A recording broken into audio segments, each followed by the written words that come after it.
Hello everyone and welcome back to my channel. Last time I talked about my entire story as an attractions cast member in Tomorrowland, as well as all my guest interaction stories from all three of my attractions that I worked.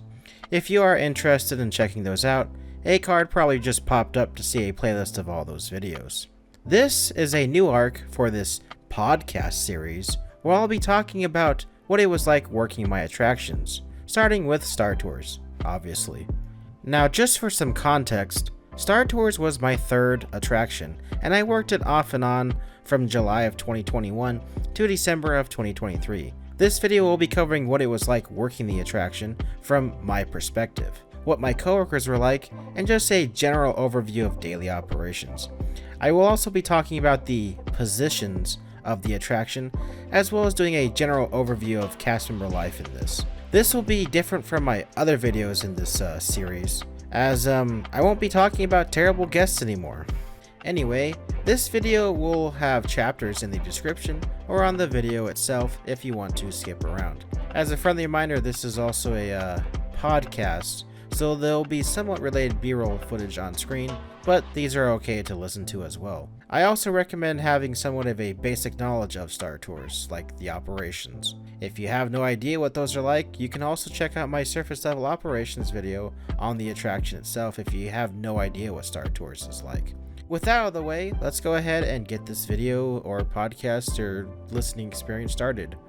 Yeah, daily CM life. First things first, the daily CM life. Let's just start with a quick rundown of what it's like working any attraction. You already need to be in uniform before showing up to your shift. I would normally just wear my uniform before I left my house and commute in my costume. We were allowed to take them home, but you couldn't go around flaunting it in public for obvious reasons.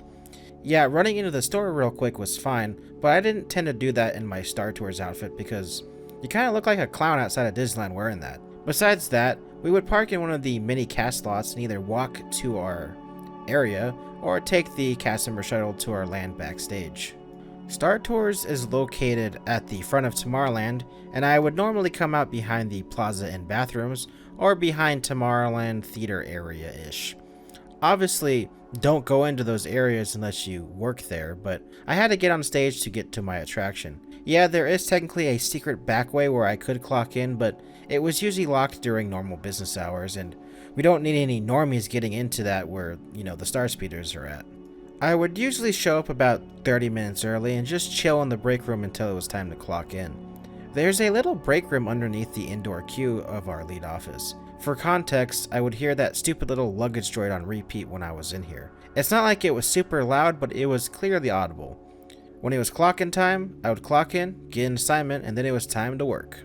When you get an assignment, it would be a few different things. The most common was the beginning of a rotation, which I'll get into in a moment, or someone's break or clock out time. You see, cast members are usually only at a position for about 20 to 40 minutes at a time, depending on staffing. Now, this will be from a full-time employee perspective, working 8 hours. You get 2 paid 15-minute breaks and 1 30-minute lunch in the middle. Unpaid for that, of course. Basically, every 2 hours we would get a break from working. This should be sort of obvious if you ever worked any job, but I know some labor laws are different, especially in different states or countries. You would work your entire shifts, take your breaks, and then clock out and leave. A nice part about this is that you clock out 20 minutes before your actual scheduled clock out time, as Disney would pay us for our walk time back to our vehicles. So, while you would clock out at, let's say, 11:10, you'd be getting paid up until your scheduled off time of 11:30, just as an example, of course. We also had options of early releasing and or overtime, depending on staffing. Sometimes we could request to go home early or stay longer than our scheduled shifts, but that's labor budgets, and I will sort of go into that in my lead video, which will be at the end of this arc. We also had the ability to trade shifts or give them away. Let's just say I trade with my coworker. They work my Friday and I work their Saturday, or I just want a night shift and they want the morning shift that I have on the same day. There were also the ability to just straight up give away your shifts, but they were limited to 6 per year for full-time and 3 per year for part-time, but possibly more depending on manager approval. Now, just a side note with the apparent new contract, full-timers are allowed up to 12 per year and part-timers are up to 8 per year now. So that's what they want to strike for, so good for them. Besides that, let's go ahead and move over to positions of Star Tours. Positions. Every attraction has specific areas or tasks we do. The most common example would be your greeter, who obviously greets people into the attraction. I will be covering all the ones at this attraction, but I won't be going into too much detail for legal and safety reasons. Obviously, I'm not going to tell you what buttons to press since you most likely don't work there, and if you do, you shouldn't be telling people about that. Anyway, we're going to start off with the front of the attraction and work our way to the back. Starting off, obviously, is the two greeters. One is for normal standby, and the other is for the Lightning Lane side. They both greet guests into the building and check for boarding requirements such as height measurements. The only difference is that the Lightning Lane greeter checks to make sure the guests have the correct experience and time. Basically, if it's green, they won't be mean, and if it's blue, you'll probably get told to shoo. There's also the floating position on the entrance side, which parks strollers or extends or shortens the queue as needed. There might be also two of these cast members depending on staffing, but one is usually helping with the standby, and the other is usually helping with the Lightning Lane. Moving on to inside the building, there is a merge cast member. Their job is to merge both standby and Lightning Lane into one line. While yes, technically it is two lines for this attraction, both lines past them are just what side you'll end up on. They have a little camera that lets them know how full each line is in the other room and when they can send more people. I can't exactly tell you the ratio they use for dividing up guests, but just know that the busier the Lightning Lane side is, the more they will grab from that side. Low key, I would just send both sides sometimes when the other room was emptied out. Shh, don't tell anyone. Now this is where we move on to the flight deck. This is the busiest part of the attraction. The first cast members you'll see are probably the ones at the turnstiles, and their job is to roughly send 32 to 35 to each of the cabins on their respective side. Now each cabin does fit 40, but they send a little less to have some wiggle room and grab smaller parties to fill in the gaps. Before I get into that, let's discuss a floating position up here, and their job is to refill the glasses trays. Nothing too special, but you might see them pop in and out of the doors near the turnstiles, as that's where they store the cart full of glasses. Now for my personal favorite position. This is the grouping cast member, who is also in charge of launching the cabins. This cast member would group 40 guests onto their rows and then launch the cabins. It was pretty fun playing human Tetris to fill in the dots and get that sweet 88789, making a total of 40 passengers. After filling up the rows, they then would go through the first row after the previous flight has landed and the doors have opened. Then they would set up the cabin for the current flight, do their spiels and seatbelt checks. It was also vital to check their ramps, as they won't go up if the sensors detect anything on them. After doing their checks and closing up the doors, they would launch their cabins and start the process all over again. Moving on to the exit area, there are usually two cast members back here. One is just the exit cast member who assists with exit questions or concerns, while the other collects the glasses to take to a backstage cleaning room where the glasses are cleaned by a big machine. In this backstage cleaning room, there is also one cast member who sorts all the glasses into trays that came from the cast member who collected all of them from the exit. There's also another cast member who takes the trays of dirty glasses and sends them through a cleaning machine. This is sort of like one of those pizza ovens you see at a chain pizza place like Papa John's or Domino's, but instead of heat, it blasts water and cleaning solution onto the glasses in the trays. At the end of the machine, there is a drying element too. So yes, the glasses are cleaned, I promise.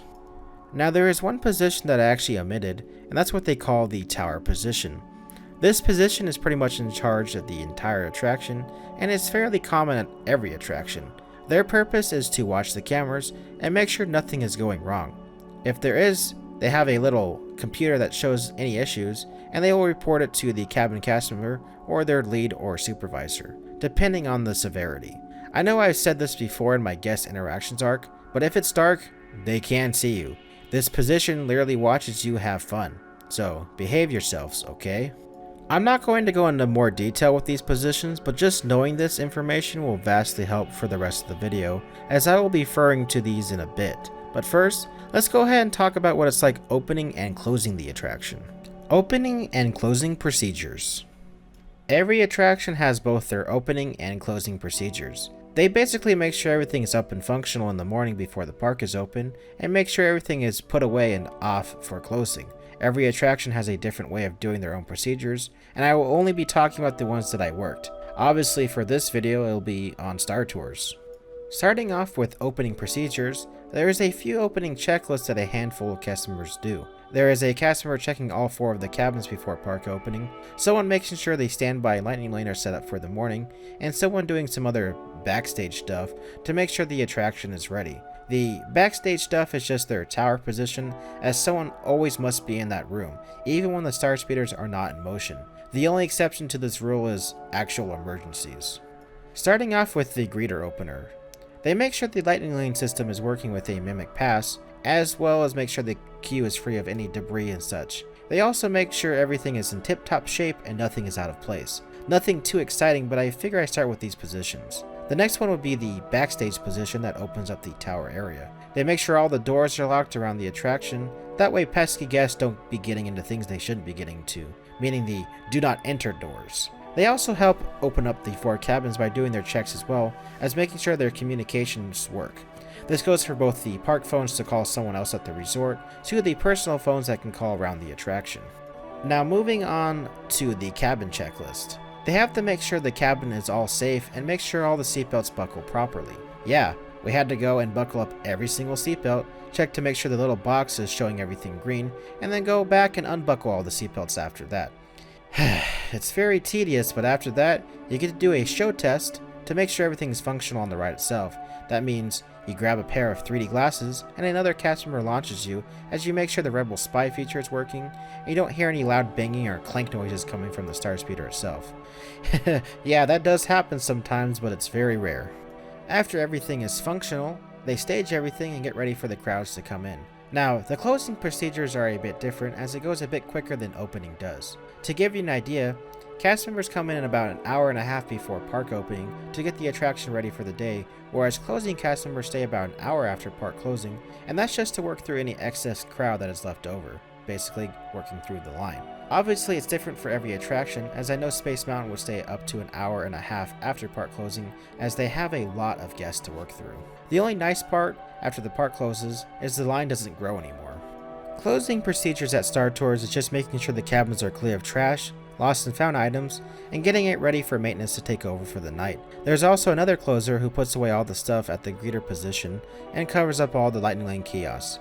Lastly, there is a person that closes the backstage position of tower and basically hands the attraction over to maintenance after all the guests have left the attraction's exit. They basically turn on all the work lights, power off all the star speeders for the night. Now, I don't know what maintenance does after, we leave, as I wasn't in their department, but I assume they do what they gotta do. Anyway, let's move on to the working environment. The working environment. Overall, it was a fairly relaxed attraction. It's pretty straightforward and nothing crazy happens too often. Yeah, I have a crazy guest stories video on it, but for the most part, guests didn't really cause too much issues here. The most common thing was confusion of what the attraction was, as people thought it was a tour of Star Wars or something like that. There's even the confusion of it being one of the attractions from Galaxy's Edge, but nope, it's not that either. I sort of covered most of that in my surface level operations video, so I won't go into too much detail about it. The thing that I wanted to bring up is the cast members I worked with here. Honestly, this was one of the best things about this attraction, as mostly all of my coworkers were very friendly and helpful. Granted, this could have been just to me, as there was some work drama going on, but I had no idea about it, at least at this attraction. Besides that, even new cast members were willing to take advice from those who've been there for a while, and overall, this was a very friendly environment and non-hostile to work in. Yeah, there was some tense moments when things went wrong, but I don't ever recall anything, like having deadweight coworkers here. Now, this is when I worked there, and it could be completely different now. This attraction was like a machine, working as it was supposed to and getting that smooth guest flow. I would say this attraction's operations worked as it did on paper. There wasn't much room for error here, and even overgrouping on a cabin was a simple fix. Now obviously there were some instances that it wasn't the perfect attraction that I'm saying it is, but I will get into that in a moment. Just know that the only downside of this attraction is it's a new hire attraction, and most of the people that work here started off at this attraction. Granted, you can learn it as your second or your third attraction like others, but most attractions that aren't roller coasters or transportations are attractions that people hire into. Yeah, new people existed here, but they weren't tense and hostile like they were at Autopia. Most were willing to learn and took actions for any mistakes they made. I would say that this was the most family-like attraction that I worked at, no matter the shift that I worked. I mean by morning or afternoons or nights. This all depended on who the lead of the attraction was though. Every attraction has roughly 3 leads, one for the morning, one for the mid, and one for the night. They sort of overlap with each other for a few hours. For example, the morning lead clocks in around 6 in the morning and clocks out around 2:30 in the afternoon, all while the mid lead clocks in around 10 or 11-ish and would clock out 8 hours later. I don't know the exact times as I wasn't a lead at this attraction, but that's the gist of it. The reason I say it depends on the lead, as certain leads would be a bit more strict than others, and some would early release most of the staff to get under that labor budget. I mean, it's obviously fine letting people go home early, but when you end up operating on a skeleton crew for a few hours, and only one person can go on break at a time, it sort of stinks when you get stuck in that position for over an hour to even 3 hours, missing your break. Yeah, I actually got left in the tower position for 4 hours because we were so short-staffed that, someone had to stay in a position for a bit, and that someone just happened to be me. Now, this wasn't because the lead early released too many people, but we were just super short-staffed that day. I believe we even had to drop our turnstile positions and make the cabin cast members just grab however many they needed from the turnstile. Old school way of doing it, but it's a bit more efficient when you have another person, obviously. I honestly didn't mind being stuck in a position for a while, but it all depends on what it was. We did have voluntary positions where we could do what we called a war and be in the same position for over an hour.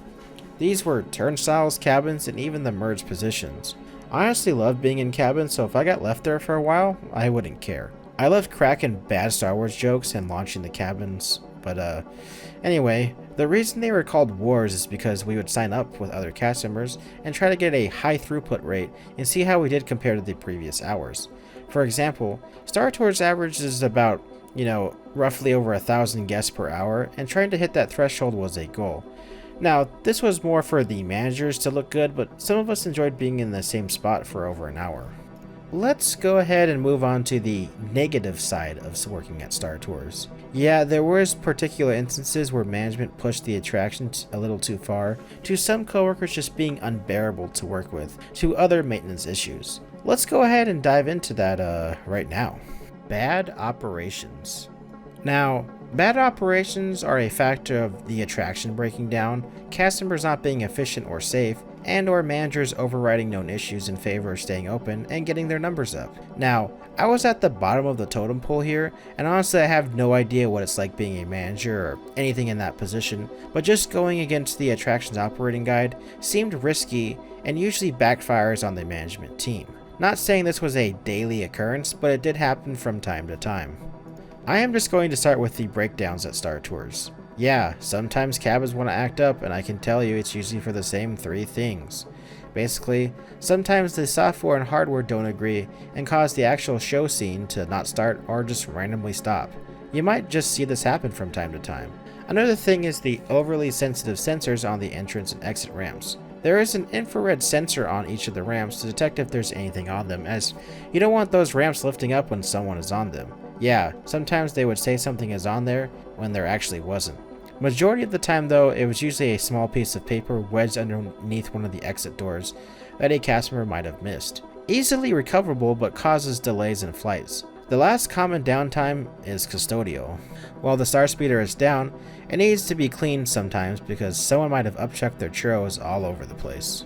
The only upside with every Star Tours attraction is they have multiple cabins, meaning if one goes down, they still have 3 to use. I believe Disneyworld and Tokyo Disneyland have 6 operating, and I'm not sure about the other parks as I've never been to them. Other than that side tangent, even if we lose one, they still got others to rely on, and the only downside is the wait time will be slightly longer. They can usually recover from these issues quickly, but there becomes a point where it becomes sort of pointless to run. Getting a little technical on the operating guide of Star Tours, when I worked there, it said that the attraction should not operate when only one of the 4 was operating, as efficiency would go out the window. Reason I bring that up is that there were, I believe, 2 or 3 days where the other cabins were just not going to operate for the day, and management decided it would be best just to stay open with one of the 4. While I understand their logic, it's not something that we could easily explain to guests, as most of them don't understand that it's 4 separate attractions in one building. Basically, if you ever happen to see the attraction, and they seem to be only taking Lightning Lane, I would just skip it and, come back on a different day or later in the day. I don't know if they still do this, but I did know it did lead to a bunch of complaints. Like, a lot. Speaking of management making poor choices, there was this one instance where I already sort of talked about in both my overall cast member story, as well as the crazy guest interactions from this attraction. Basically, Star Tours has a backup generator if the actual power goes out. Apparently, the power was having some issues this day, and they decided to continue running the attraction on the backup generators. Now, I don't know how exactly this happened, but those generators gave out after a few hours of operations, and we ended up having to do a full evacuation of the attraction.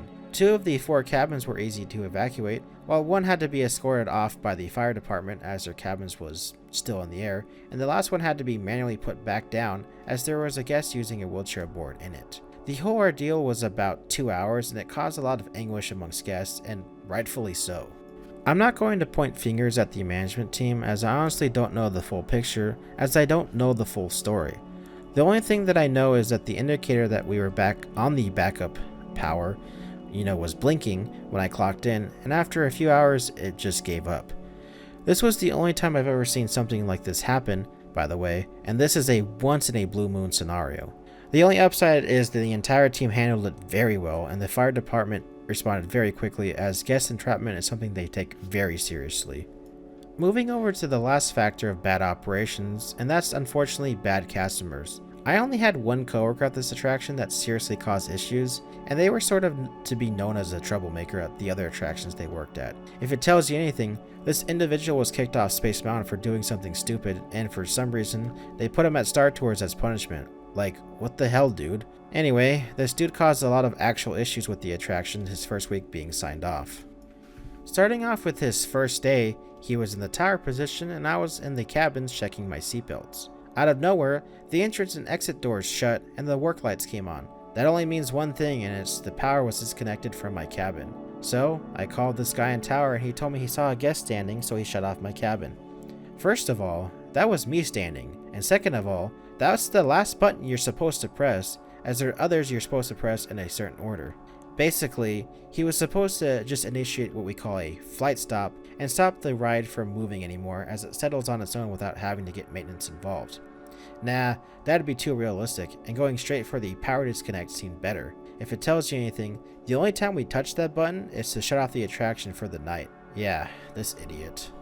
Moving on to another instance with this idiot, and luckily this was the last encounter I had with him, this was backstage. Remember how I told you about the glasses cleaning machine? Well, to sort of summarize how it works again, we placed glasses on some trays, and we put a piece of metal, sort of like a brace, to hold all the glasses in place when they go on the conveyor belt to be cleaned in the machine, so they don't, fly everywhere. Well, this idiot was just putting the glasses on the conveyor belt, not putting them in the trays, let alone without the metal brace to hold them in place. I honestly don't know how this guy got signed off here, let alone is still here for all the chaos he's caused in this land. Well, I emerged, stopped the machine, and called maintenance to have it fixed. They weren't too happy with him, but what can you do? Luckily, this story sort of has a happy ending, as that guy ended up getting fired about a month or 2 later, and surprisingly, it wasn't for being a chaos creator on the attractions, but for something completely unrelated. I can't say exactly what he did in fear of, doxing this guy, but just take my word for it. Anyway, Tours was pretty self-sufficient, and was never, really had too much problems. Yeah, there were a few coworkers that caused some minor issues, but they were easily fixable, and not something that I would, shut down the attraction for. Overall, this was the chillest attraction that I had to work at. That's going to wrap it up for this video podcast thingy. The next few episodes will be covering Autopia and Monorail. I was also at those attractions way more than Star Tours, so there'll be much more to say about them, especially since I was a lead at one of the 2, which by the way will be getting its very own episode. Now, I would have said more, but I feel like my surface level operation video covered everything I wanted to say about the attraction. I also do apologize for the clunkiness of this episode, as I don't really have exactly a format down for what I wanted to do with this arc. I just know that I wanted to talk about the operations, the daily life, and the bad stuff as well. The finale for my cast member stories might go into more detail about the daily grind of it all, but I guess that's what we'll see when we get there, as that's a few videos away. Anyway, thanks for listening to this video. If you liked it and want to help support my terrible channel, go check out some of my other content. I have a variety of skits, films, and other series that you might enjoy. I'm also planning about talking about the Disney parks as a whole in my Side Tangent series in a few weeks, so something to come back and check out the channel if you're interested. Thanks for watching, and I'll see you in the next video.